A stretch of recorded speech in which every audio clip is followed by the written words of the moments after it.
Hello, I'm under the water. Please help me.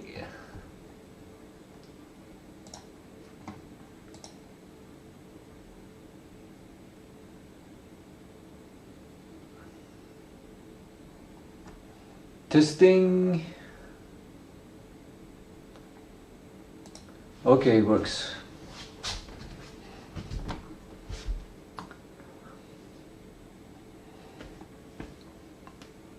This focus is wrong.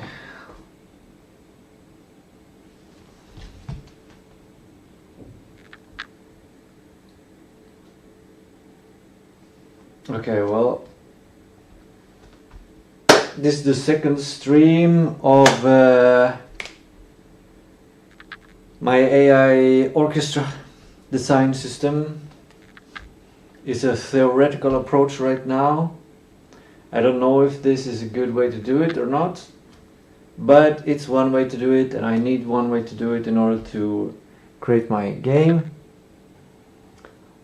And let's see.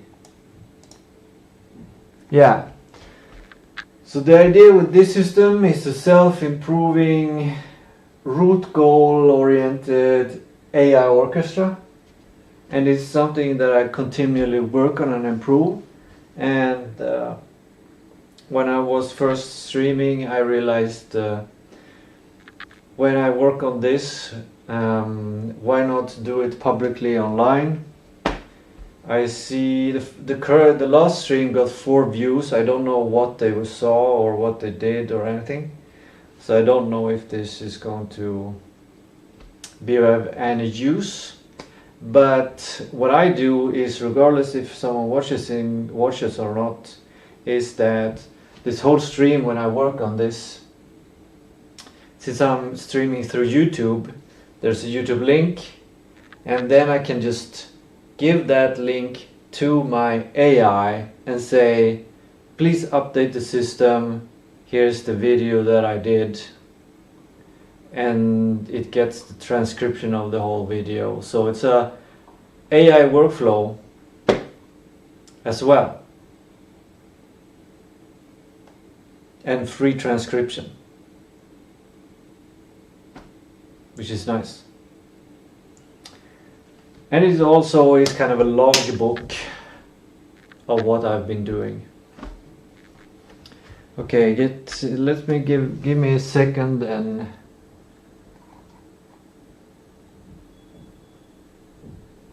yeah, okay, so one thing I've improved since last time is the video. It's not lagging, but the focus is incorrect, so maybe I need some tool to set the focus manually, or maybe I can trick it to do something like this.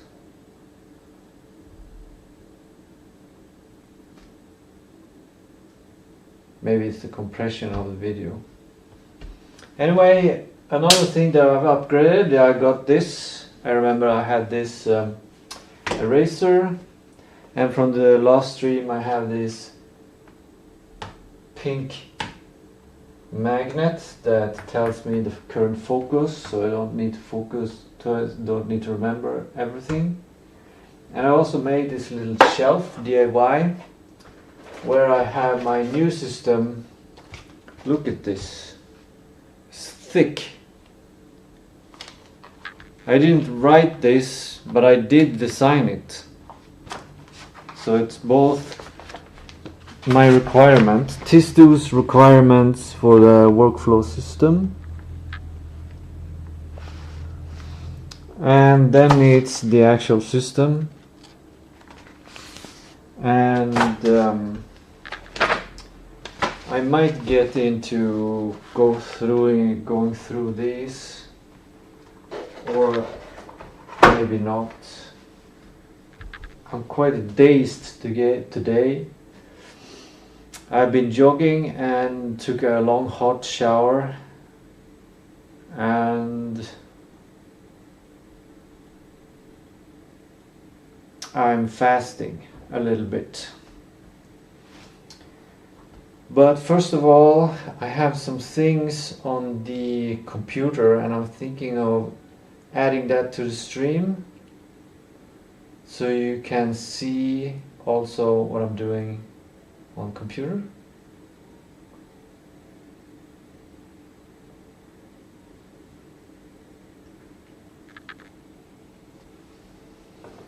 But should I do that first so I don't forget it?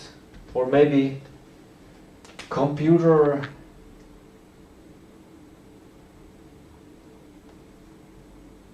screen.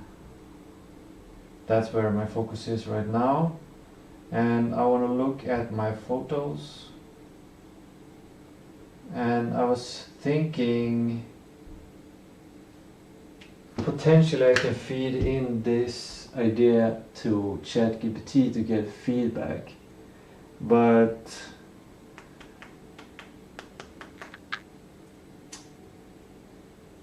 I don't know about that one. That's gonna create a bunch of things for me to read. It will not be the same kind of exploratory situation. Anyway, ChatGPT is there, so I can use it. But the most important are the photos, and then after that, little whiteboard.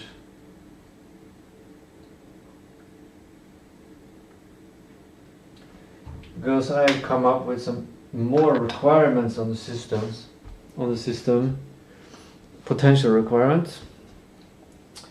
Let's see if I can get those photos first.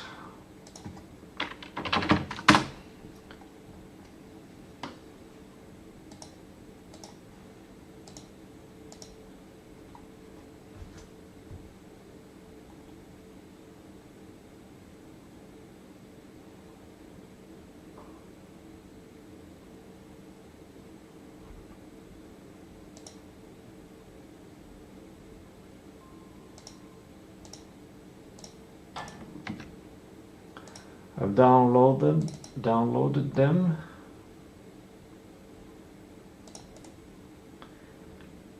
I'm extracting them.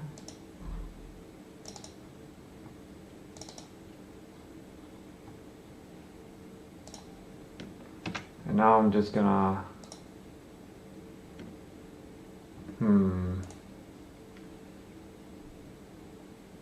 can barely see me. I'm down here.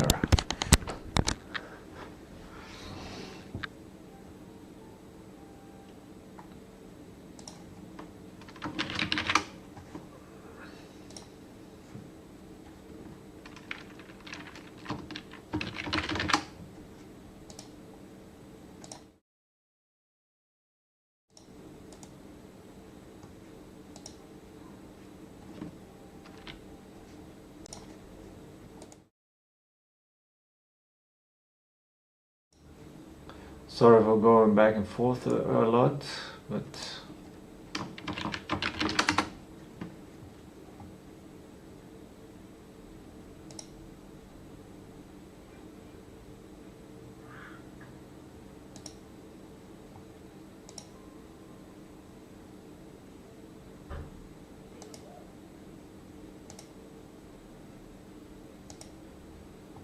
there you go. You can see infinity. I don't know if I should be seen or not.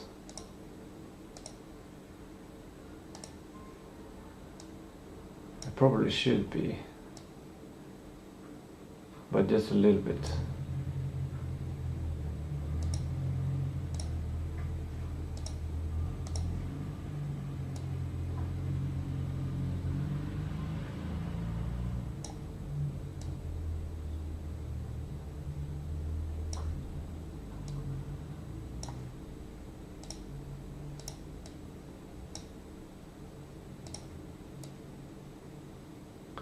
I don't know where to put myself, but let's see if I can populate this corner here. And now let's see what happens. Oh, now you see everything. Here are my two images. Okay, this one is the first one.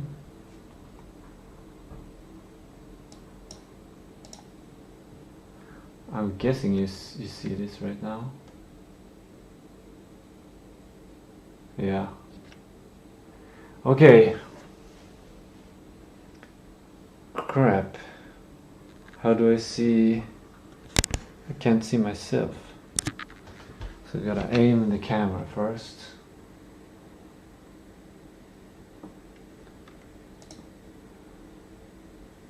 Is that a good aim? A little bit up, maybe. There we go. Now back to this new idea. A new requirement, as you can see, is a no checklist. And the idea of this no checklist, one of the ideas is that these are the things that the AI should not do. But I've noticed something that both AI and humans share, which is something like, I don't know what the psychological concept is called, but it's usually told through the sentence, "Don't think of a pink elephant." And the mind easily starts to think about that, but the instructions was to not think about it. And I've noticed similar patterns with AI, which also, if you say to an AI, "Don't think about the pink elephant," it will take it in as part of the context. And it will be directed to not think of a pink elephant. Like things like, write a story about an ant, but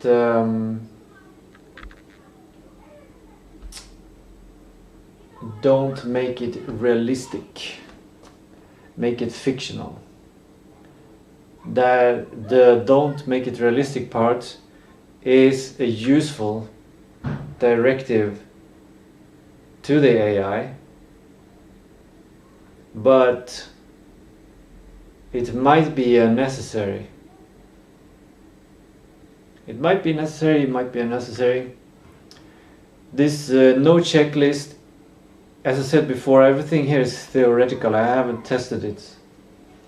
But so it might, the AI still might need some negative prompting, things to avoid.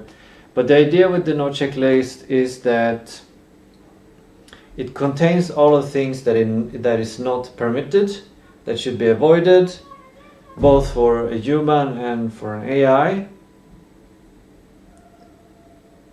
And it must never be used by executor agents, the point 3 here, which is the idea that an executor agent, which executor agents only work on the leaf nodes to execute a piece of task, to create something. And I think it always needs to create some kind of artifact somewhere, or do something. And these are the things that create. And the executor agents don't use the no checklist. It must never be used, because executor agents should be freely and only positively prompted. Positive manifestation. I think I have some, it's not written here, but it's in my requirements to focus on positive manifestation or positive prompting. To go towards the goal and not think about all of the goals that it should not do.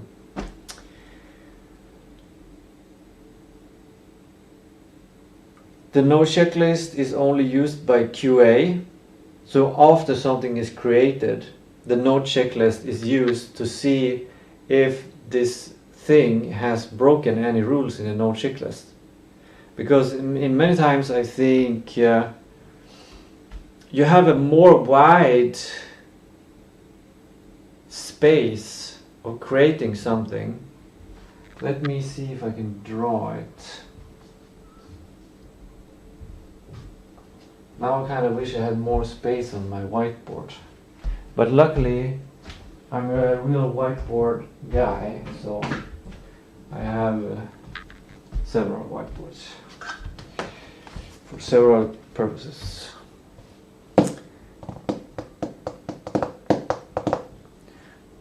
Let's go back a bit to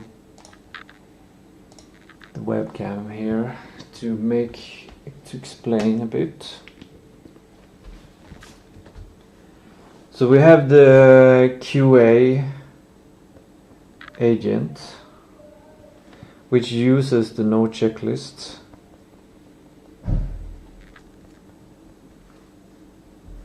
And then, well, before that we have the executor.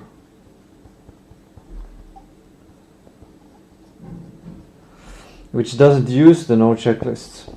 And if we have the executor agent can create a lot of different things. It's given a prompt and it produces a result. And let's say that all of these things are okay. It can create that one, or it can create that one, or create that solution. And if we have a negative part in this prompt, I imagine it's like a part of this has been restricted. What I was talking about earlier, that we still might need negative prompt, is that there might be a lot of things, like if the executor agent creates something out here, that's something that is not good enough, or something out here, or something out here, something out here, something out here.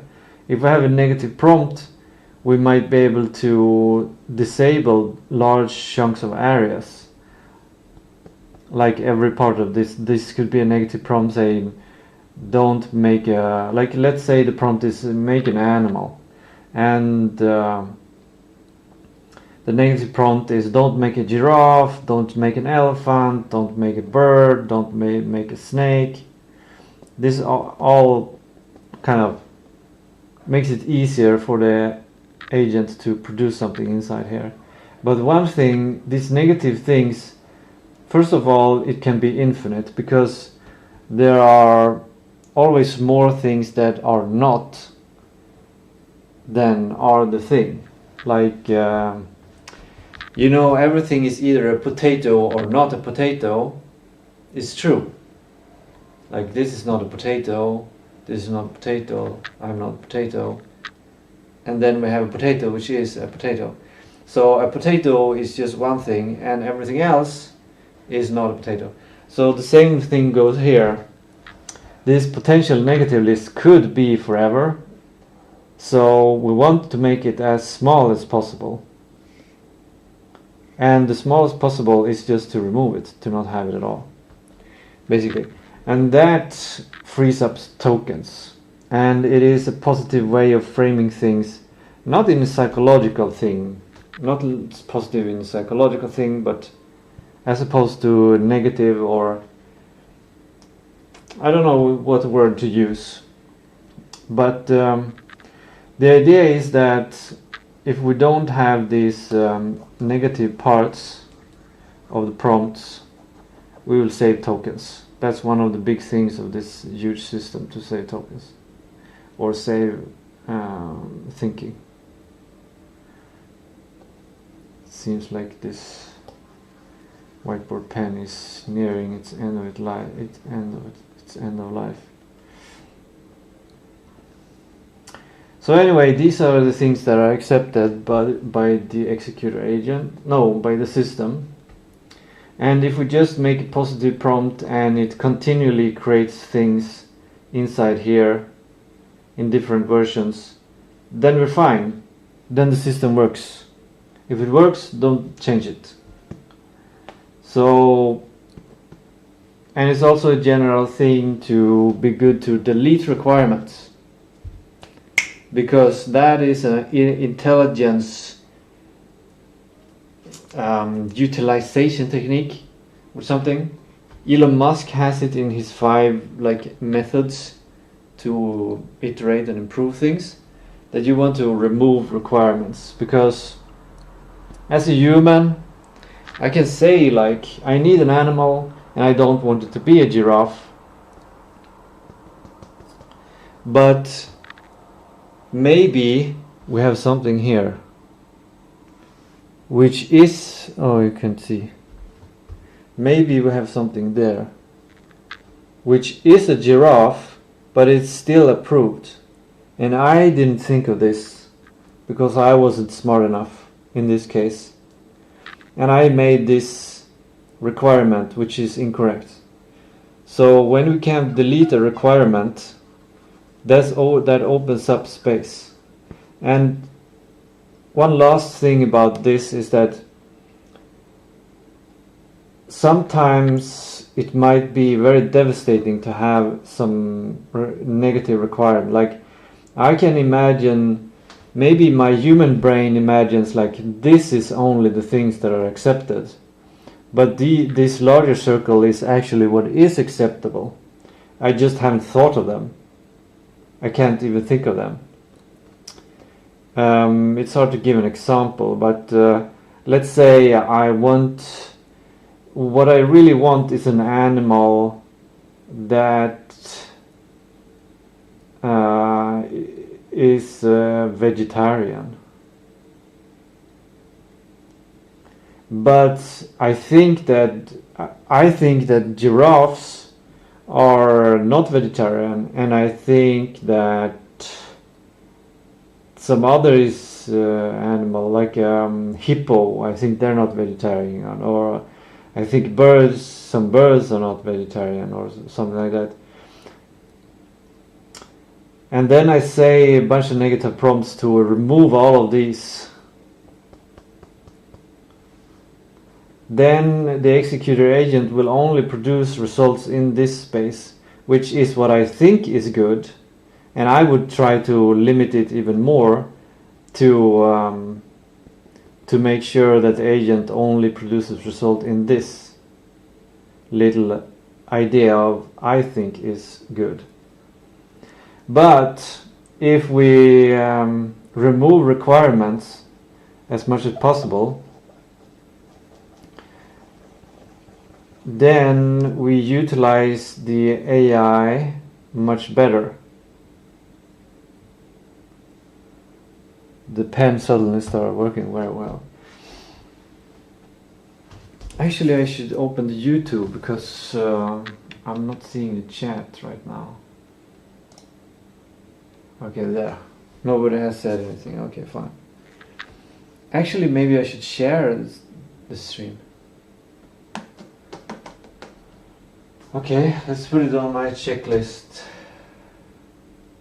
here. Share stream. Okay, let's finish this off.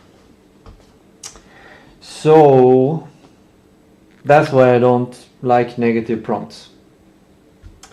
And one thing more, if the executor agent produces a result outside here, like a giraffe, and I think it is eating meat or whatever, then the QA agent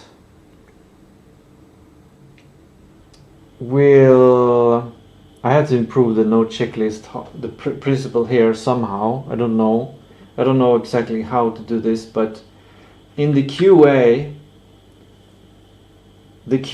agent can say that a giraffe is a vegetarian.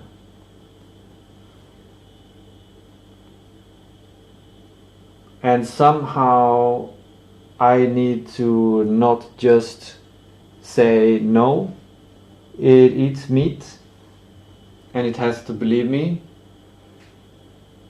That's a bad case. It's better if it can give me feedback and say, No, actually, a giraffe is a vegetarian. So the executor agent created a good animal example. And here is a link to what giraffes eat or whatever. Some kind of information that it's easy for me as a human to digest from the QA agent that says, check mark, this is a giraffe is a vegetarian. Okay. So that was the sidetrack of this little whiteboard. And the QA agent and the importance and the potential effects of using negative prompts. Okay, we're taking care of one photo. Let's add the other photo down there.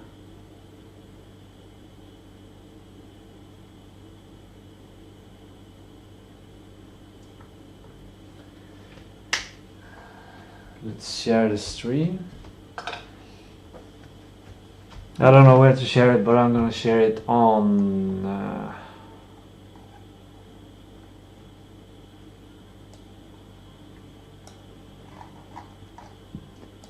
Facebook.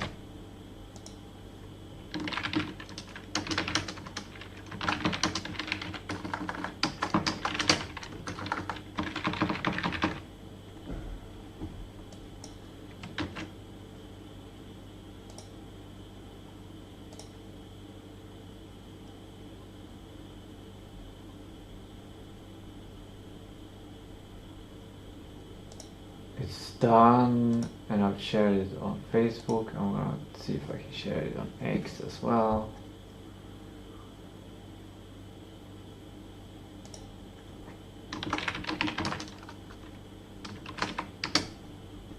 What is this thumbnail? The heck?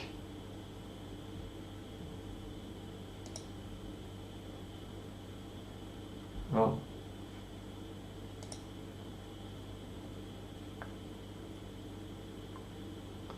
Okay, cool.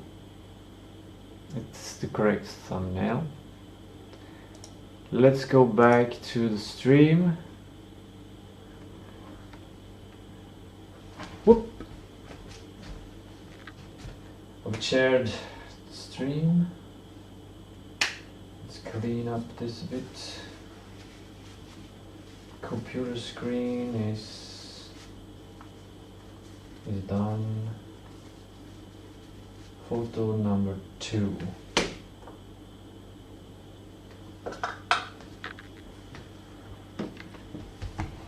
This is another photo that is, I think it's several ideas of improvement.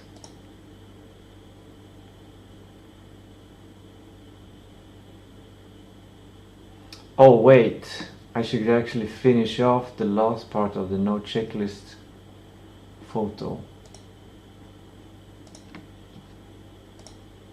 Okay, so the first part you can see is done there. There is a tool to catch mistakes and allow mistakes, because if an AI is allowed to make mistakes, it is allowed to explore a much larger space for possible solutions that might be better than what a human think, that if a human would put restrictions on the AI. But it's important that the AI can explain to a human why this solution is better, and for the human to be able to make a decision.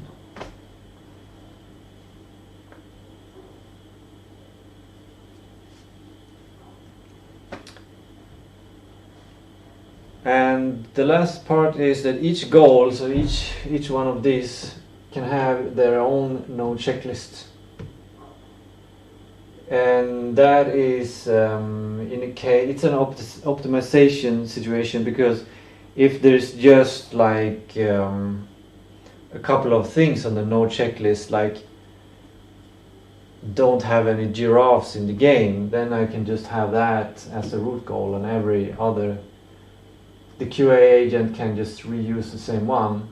But I suspect that in bigger goals, which is why this whole system, where I'm creating this whole system, will need a bunch of things that are not good or not approved. So then each goal will get its own node checklist.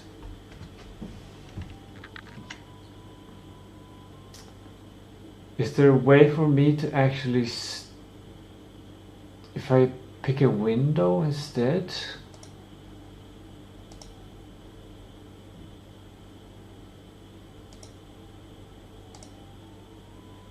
Window capture.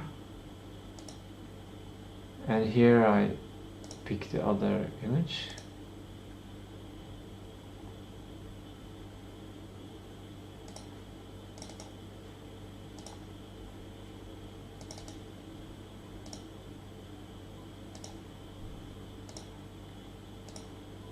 Seems to work. Cool. That one should also be behind everything else.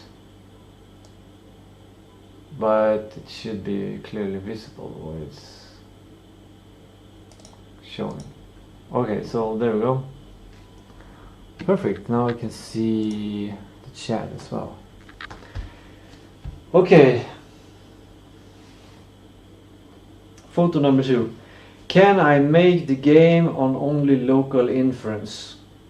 This is another budget saving technique which is possible for some games. So the question is just whether it's possible with the specific game I'm making right now, and maybe later. So the kind of principle when creating a goal, a descendant goal, is to check, first of all, doing the regular check if it's a context goal, and if it's a leaf goal, I think. Well, anyway, running the other checks as well, but also if it is an AI that is going to make it, can it be made on local inference? If yes, then that is preferable. As simple as that. And so I don't know which agent or which role or which goal would decide this, but we can run for example, if we have one goal, kind of a parent goal that creates a child goal, a descendant goal, which is a leaf goal, and it can be completed by AI. Then some agent needs to have the responsibility to check some kind of database locally of what agents are already installed on the system to run local inference, and if there's no fitting AI that can achieve the goal, then look further on the internet to find other solutions of local inference, and then checking also against the specs of the computer that runs the local inference to see that a model that can solve this situation, this goal, can run on the system.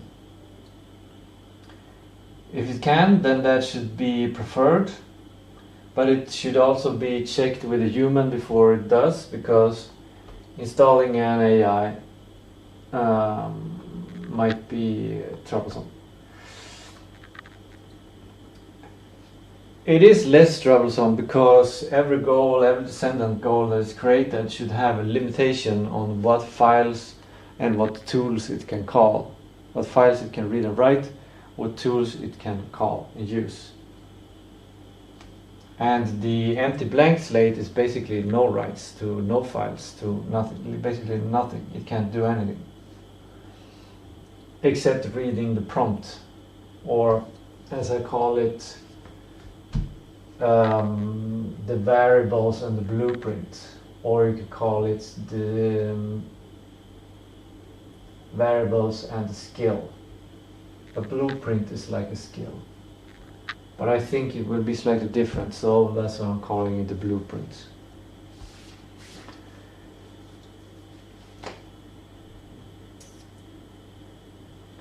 Yeah, so that's the first part of making sure that the game is possibly run on local inference to save tokens and money.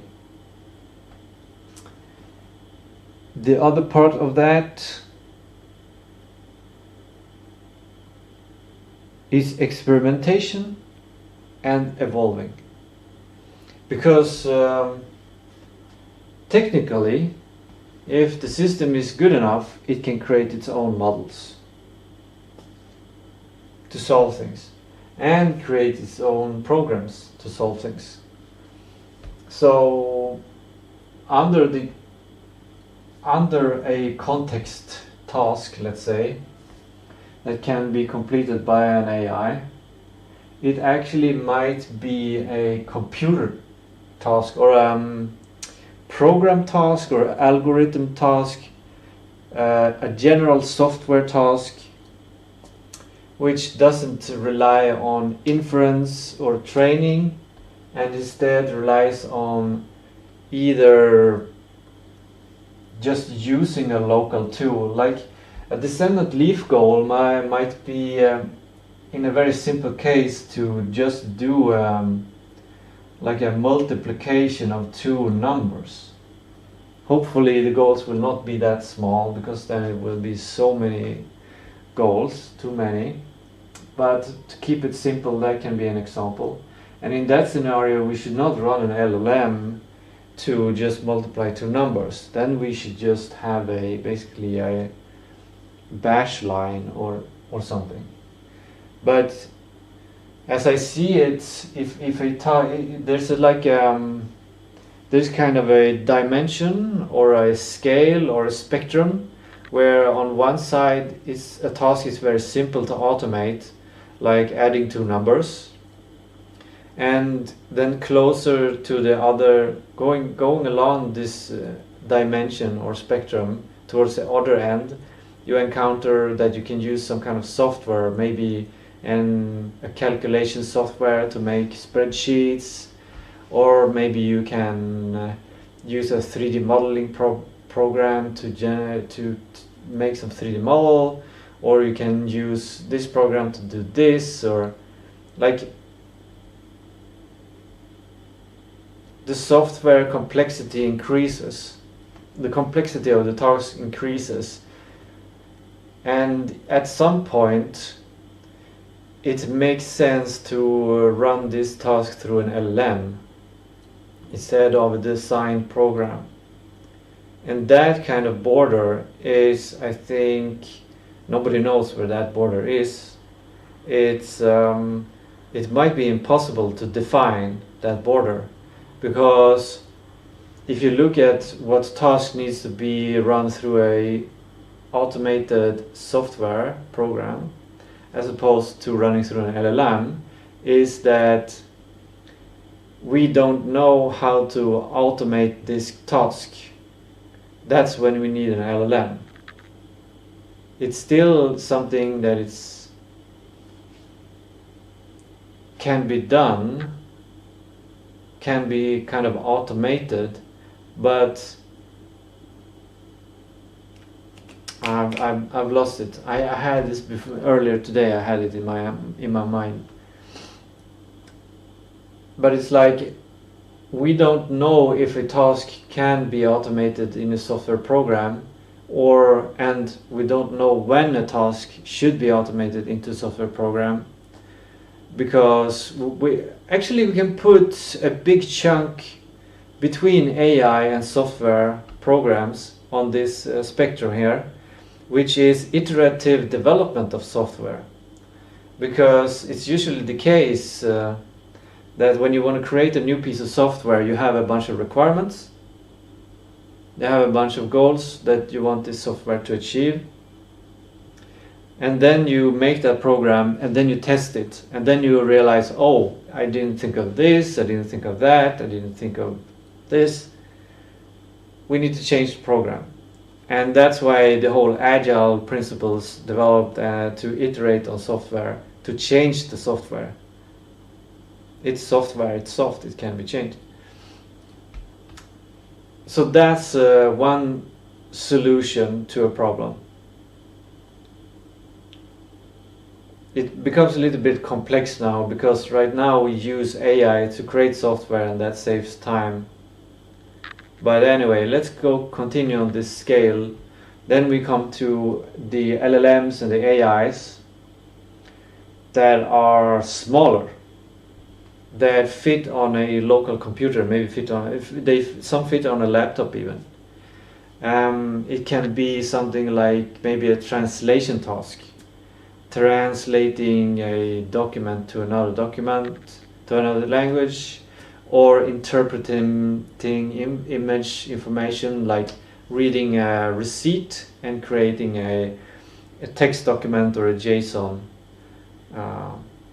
Things like that can run locally, or let's say on low-end hardware. And then we continue we continue on the spectrum to larger AI, which requires more hardware, data centers, basically, to run it. And in those cases, if you don't own a data center, you gotta rent a space, like from one of the big providers. And then when you continue on that axle, right now we have the human. Things that AI cannot solve, we delegate to a human instead, a capable human, I should say. So that's kind of the spectrum here of the different kinds of tasks.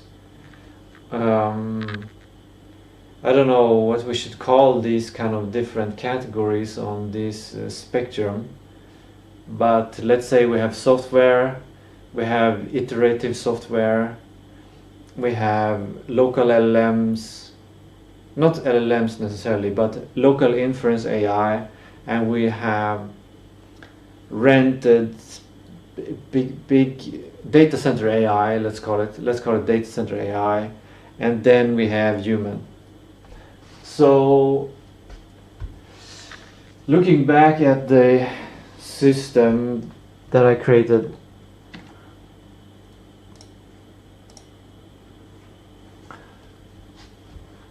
previously I made only 2 categories of tasks when it comes to who is going to do it, and that is an agency void kind of task, a human task. I think I landed on that, a human task.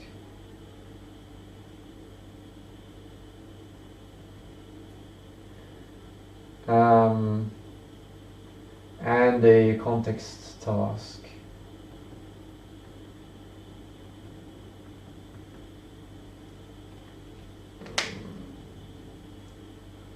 I don't know if this is good, because we could probably call it AI task and human task. That would be pretty much easier to. But I wanted to connect it to the actual problem here.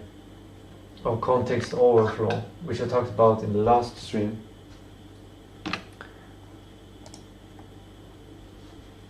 Anyway, so we have kind of in the context, well, the agency void problem, when a task reaches when a goal or task reaches agency void problems, then it delegates the task to a human, or it suggests that the task should be done by a human. In a context overflow situation, previously we would make a context task, but I don't know how to identify which other task we should delegate to, but we have the other solutions, which is I call it IterSoft, which is iterating on software, and then we have software. And basically the difference here is just that software is something that you can already get, and iterating on software is basically a new software that you need to create. And then, yeah, so these are kind of the 4 different tasks that can be created. Well, in some, like, we still have the other categories of internal or leaf or descendant goal or tasks, etc. But any task will fall into one of these 4 categories. And preferably, we will prefer a software task over the other ones, and we will prefer an iterating software task over the other ones. But this one is tricky, because sometimes the iterating on software is not at all as good as just doing the task. Like, let's say I'm making my game and I have a task that I just need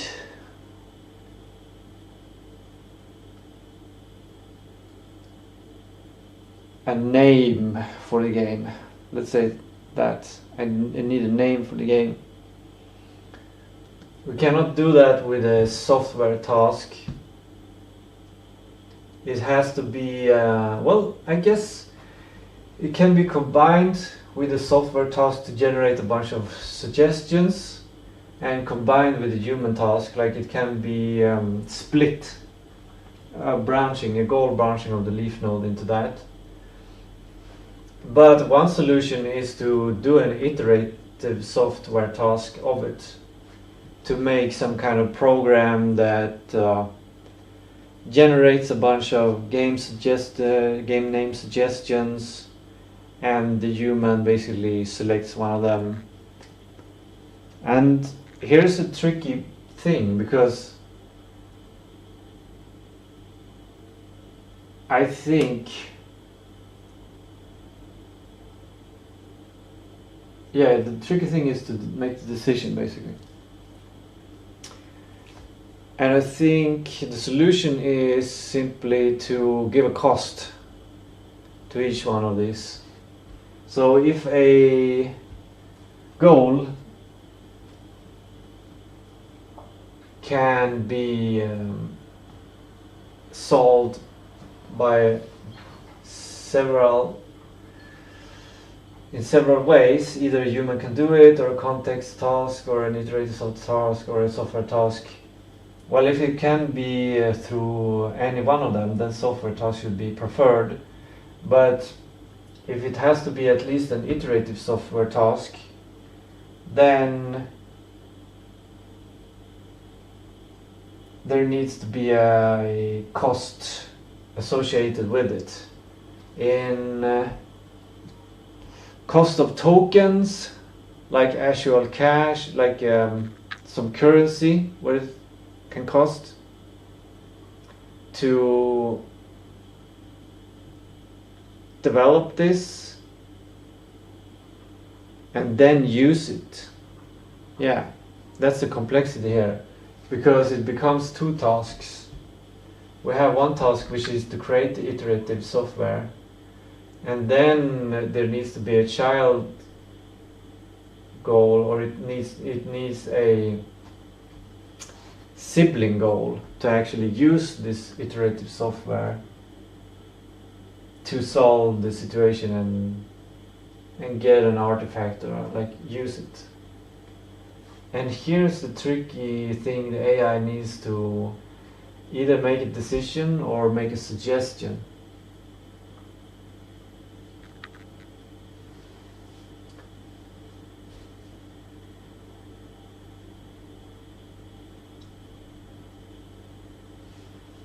Picking a name, for example, for the game might be a fun thing for the human to do. Maybe the human wants to do that.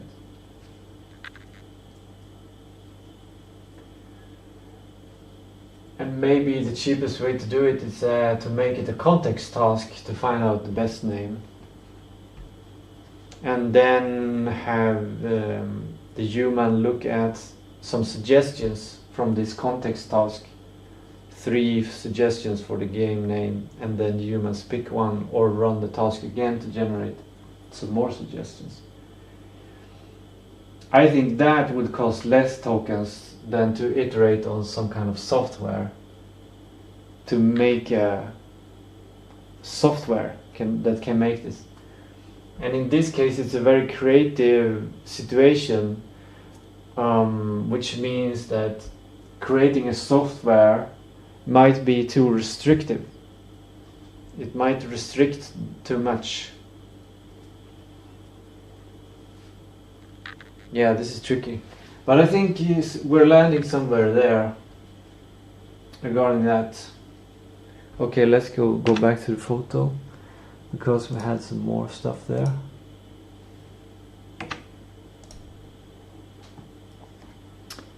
Maybe if quality can't reach, then we look at upgrading or renting inference for specific task.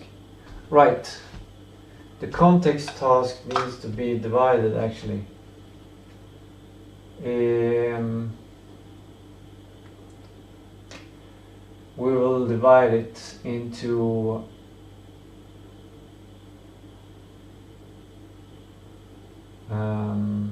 local inference AI task. That's a too long name, but I prefer to be descriptive.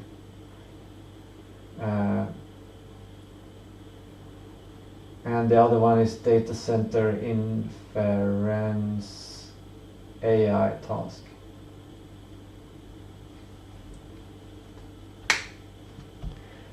And I guess, I don't know, iterating on software must be done either just by the human. I don't think that's a good solution in almost any case. I don't think that's a good solution in any case, unless the human likes to make software. Really likes it. I like to do it, but I don't really like it. Like it's not the meaning of my life. But in that situation, the iteration must be occurring using local inference or data center inference, and the human for QA, obviously. So I'm not sure if this is the best way to categorize it.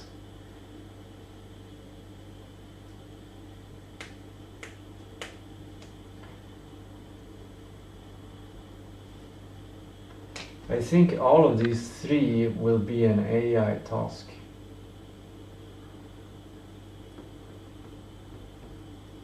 It's a super category. So iterative software task, local inference task, and data center inference task are all AI tasks.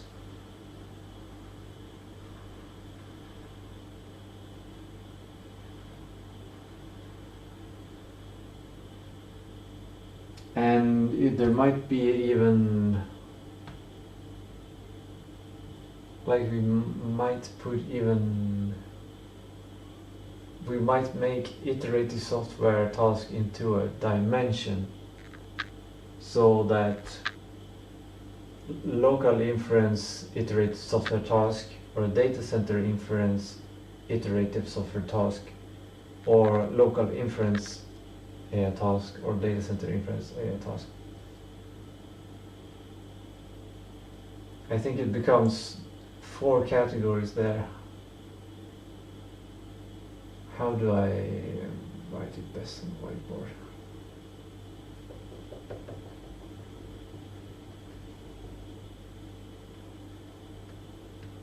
This can probably be simplified somehow, but the simplification doesn't happen yet. But basically we have 4 types of AI tasks. We have local inference, data center inference, local inference, data center inference. Just a simple local inference task and a simple data center inference task. And then local inference soft iteration task, and a data center inference soft iterative task. Yeah.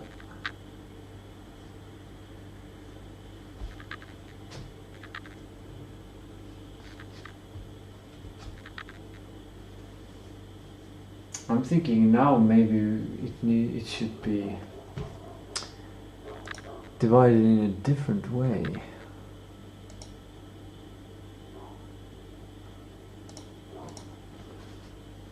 I feel like I wanna collapse these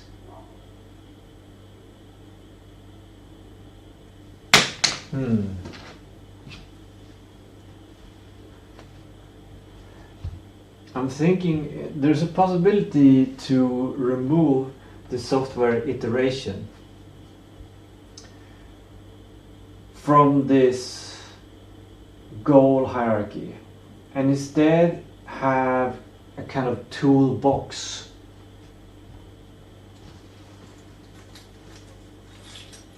And in the toolbox we have tools. We have this LLM, we have that LLM, we have image generation, we have a human, we have a calculator, we have this program.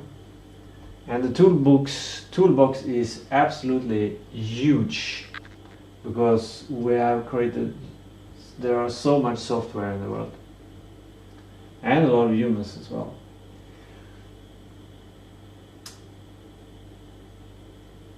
But the idea was that making software, iterate to create software,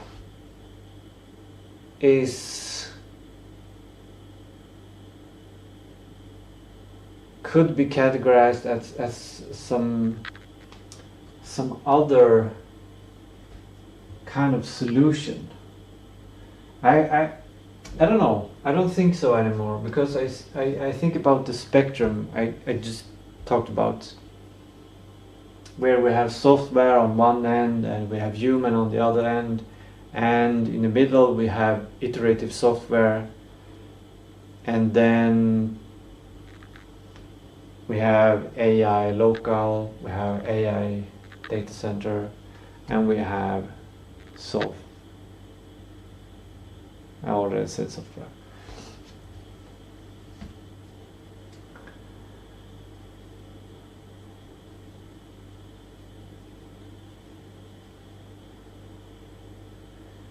Sometimes, if a task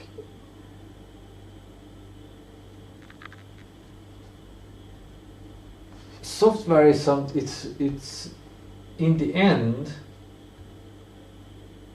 local. Software are most usually local. Well, in my case, when it comes to game development, I think everything can run locally. Everything I need for my game, at least. I don't have to rent some software.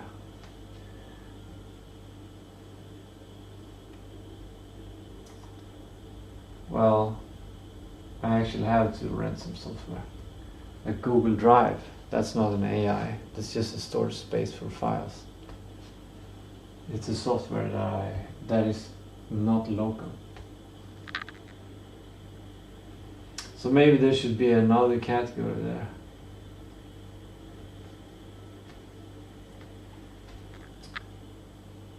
But let's leave that for now and just keep that like it is. It doesn't necessarily need to be interpreted as a spectrum in this case.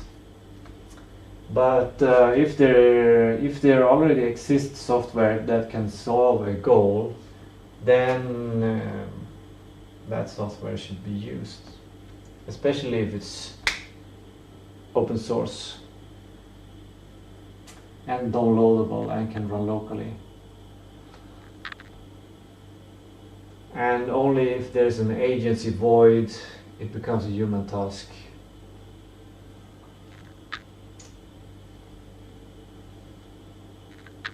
There's probably some kind of decision way to some kind of simple flow chart to make these decisions. But it might require some, as I said before, both cost in money for tokens and cost in time to develop, to do. Because there might be some software that can create something like a 3D model or something, but the software can run locally, but maybe it takes 10 years for it to run. So in that case, we don't want to use that method. Then we want to find a different solution. So when deciding what kind of goal or task, I should be using the same word, by the way. Let's call it a goal. Let's stick to that. Well, I've just said goal here, but I say task there.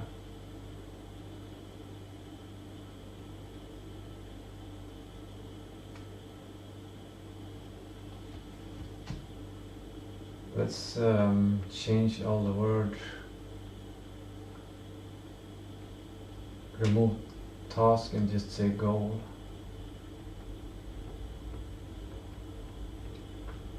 I in general like the word goal better than task, because a goal has an end, but the task doesn't necessarily have an end.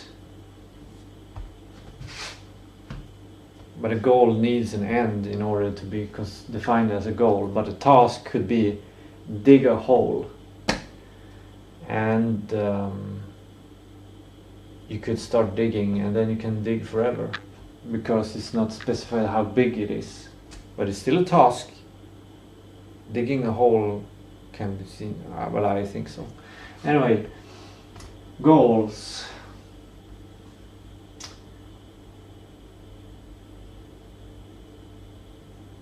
Right. Let's go to the next part of this little whiteboard. It says each task should have an icon, so it's easy to see what it is. Every task is a concept, token, vector. Yeah, this is next level. Well, partially, but I want in the system to generate an icon for every goal, because that makes it easy for me as a human to associate the goal with something. It should be probably a small image,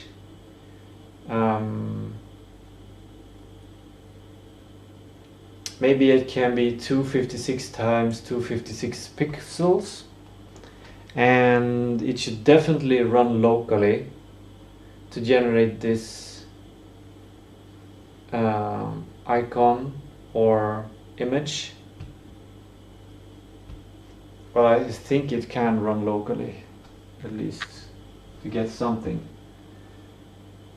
And it doesn't necessarily, like, it's good if it can be interpreted as the goal itself. Like,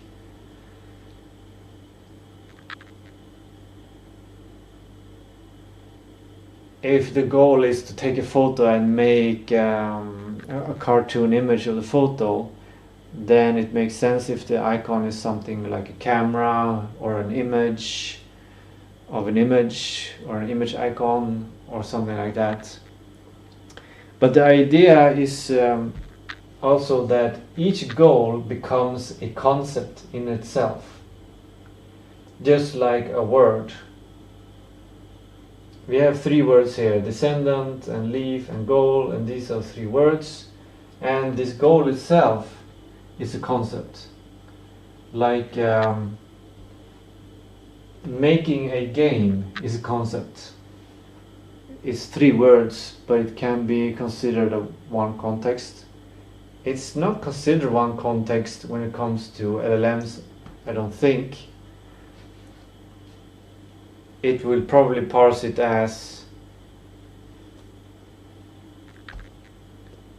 maybe 4 tokens. But the idea in the future is that this could potentially be a very efficient AI where each node is a concept in itself, a vector in itself, in the hyperspace, what's it called? The vectors in the LLM. The token space, the vector space.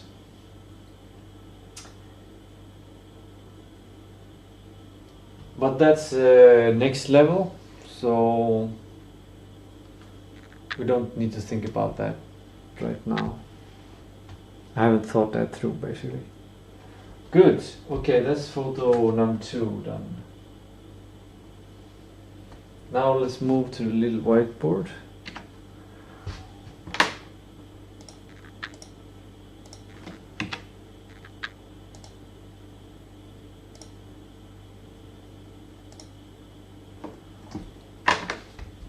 This is another little whiteboard. I had 2 of them. And I have a note there. Let's note paper.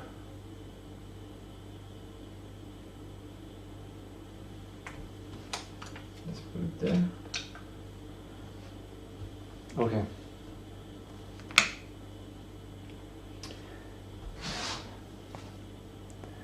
Here the idea, I'm comparing the size of context here and deciding what context should be shared and what should not be shared.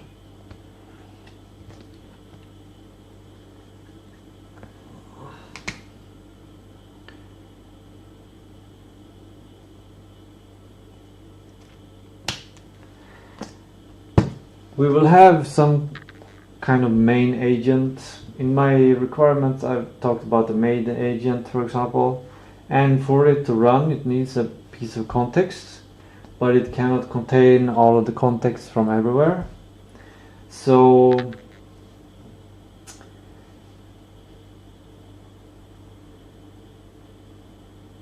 I'm thinking to restrict it.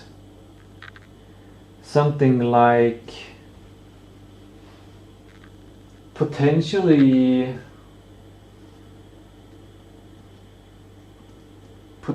we can have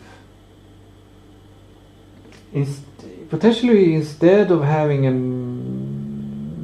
main agent, we could have a root agent.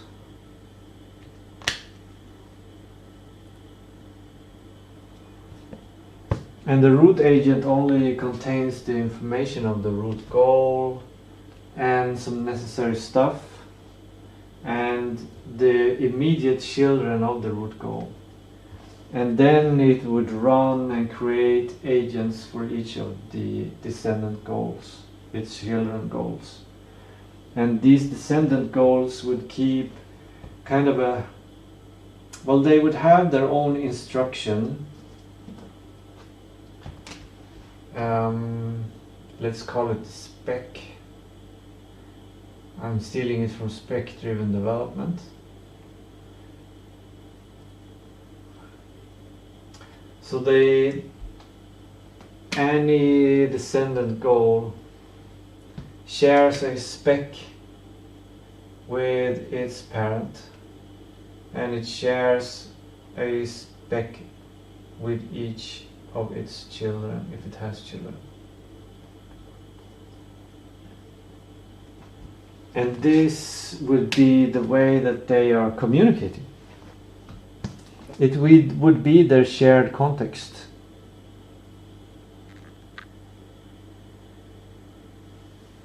And this way we could really limit the context for each agent.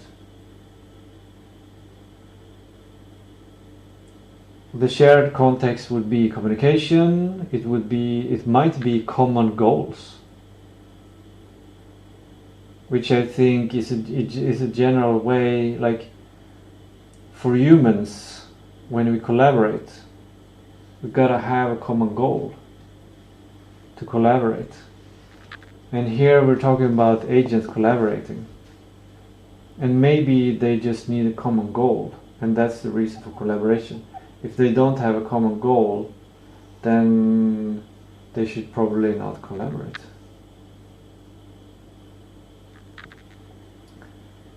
And the less common goals you have, like the less goals you have, the less complex your task becomes, the more manageable it becomes. A CEO of a company doesn't have all of the goals of everyone in the company. Because that would be too much, like, unless it's a small company. But let's say Disney or something. It has to be a restriction on what goals you have. And obviously the higher up in chain you go, the more abstract or higher level the goals become. This context can also contain orders, which is the higher up tells the lower what should be done, which is basically the spec or the blueprint and the variables. Kind of the prompt can also say. And also going back, it can contain reports. Maybe something like, is this done, or has QA accepted it, or something like this. I'm not sure how to do this, but in my requirements I had the idea of having kind of a loop on each goal, which would have a quality assurance agent do quality assurance. And yeah, I don't know. Here we can add the quality assurance in this Venn diagram here. And we can figure out if the quality assurance, what they need, what kind of context they need to share and not share. If they're gonna run assurance on something, quality assurance on an executive agent's created stuff, then obviously they need to share context. And if the root agent needs to know if they're gonna start another task or not, it needs to know if the quality assurance is okay or not, so it needs to share context with with the root agent, and since it shares with both of them, there might be some context that all of them shares. I don't know. I don't think so, actually.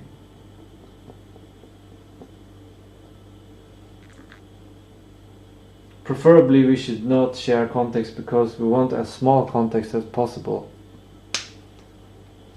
Because we want as simple tasks as possible, or we want as simple goals as possible, and we want to use as little tokens as possible. And obviously there will be some context for the QA that is not shared by the root agent or the executive agent at all. Right.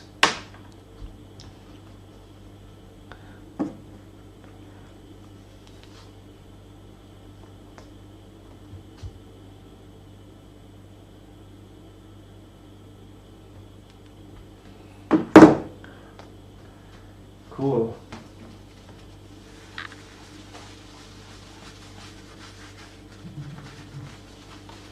There we go. Clean. The little whiteboard is done. Now let's go to the little note. What does it say? Right.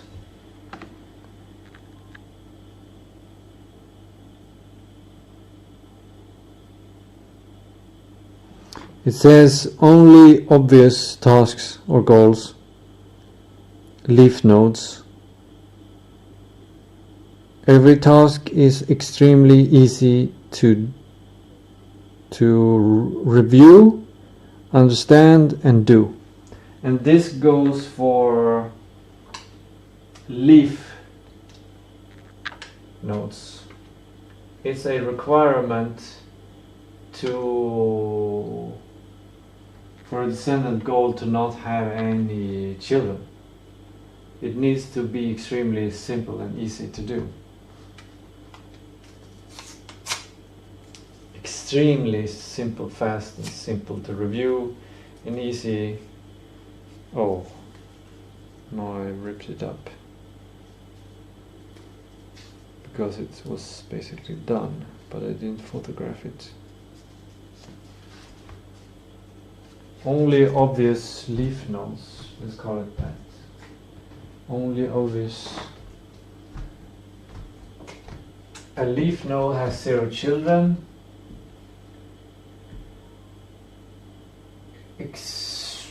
Simple.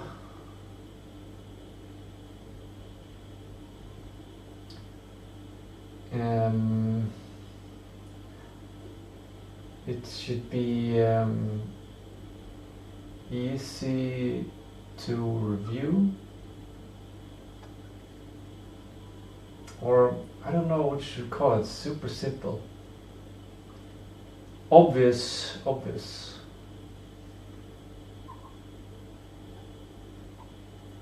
Obvious simplicity.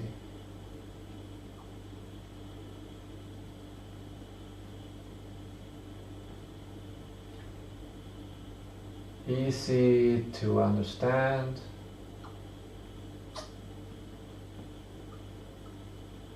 Easy to do. Easy to review.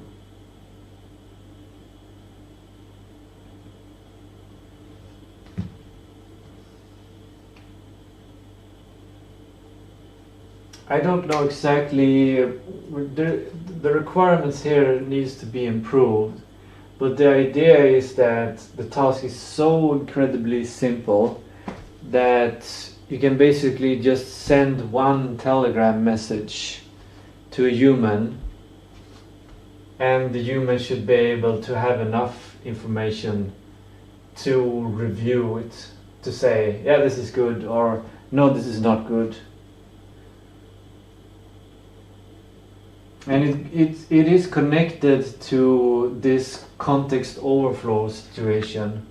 When a task for an AI takes longer than 5 minutes, that means the task was not obvious simple, obviously simple. So it connects to that. I don't know exactly how I connected to that. Like how I describe it, but that's how it's connected. Okay, good. That's a little note paper. I like that. I like that. It was simple and connects to previous stuff.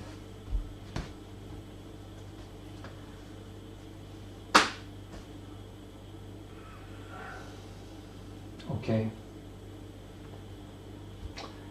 What I wanted to do today was actually to wipe this clean in order to be able to use it, but it's like I need to simplify it. Maybe I can simplify all of this into one little A4 sheet that I can have beside it, or maybe here.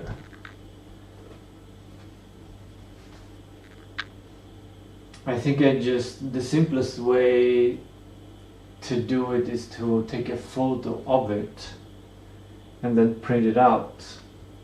Or take a photo of it, run it through an AI to get cleaned up, and then print it out, and then have it here. So I can go through it and iterate and see, dive into some things.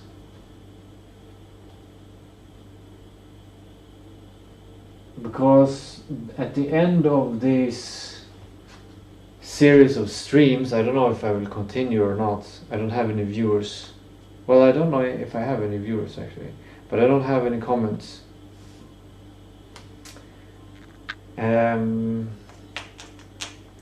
But it is good for workflow. So, but anyway, so the goal of doing this work is basically to design this system in theory.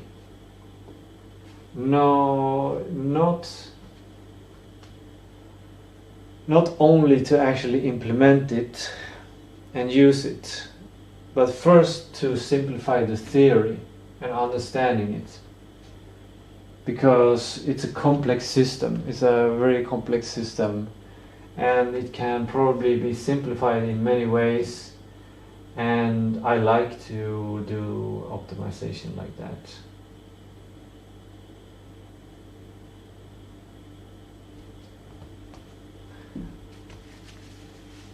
Let's clean up the whiteboard a little bit.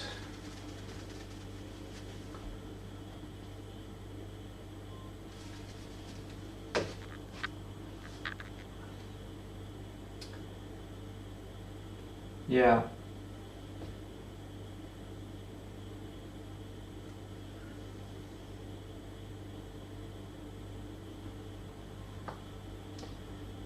Yeah, those are new things. I think I need a break. The next stuff would be potential to continue to go through this stuff, or to make a photograph of the stuff and put it there. Yeah, I think that's the best way to do it, to simplify the system even more. Or something. It will probably be a more abstract explanation of the system, kind of like an overview of the whole system here, which contains all of the stuff, and then for each like word or concept on here, there would be a A4 paper that explains that part in more detail. Maybe that could work. I should also say one reason I'm doing this is because I ran out of tokens. Otherwise I would be talking to AI. So, and that's why I make this system, to utilize tokens better. Anyways, thanks for watching. If you have any suggestions on what system I should look into, if there's already something like this, please tell me. If you have any questions, please ask me. If you have any suggestions for improvement, please suggest them. And if you, yeah, let's, yeah.